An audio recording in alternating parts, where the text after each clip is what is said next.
جاري پیغمبر من صلى الله عليه وسلم دكين پیغمبر من صلى الله عليه وسلم ناري محمد باوكي ناري عبد الله پیغمبر من صلى الله عليه وسلم دایکی ناوی ئامینەی کتی وهب ولا 6 ساڵی دا دایکی وفاتی کردووە.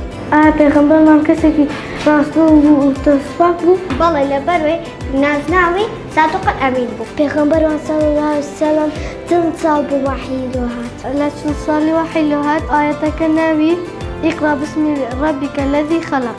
چی یەکەم کەس بوو باوەڕی بە پێغەمبەر صلی الله عليه وسلم کرد. لە پیاوان عەبوبەکری سیدیق وە لە ئافرەتەکان خەدیجە. لە مێژ منداڵان عەلی کوڕی ئەبی تاڵیب.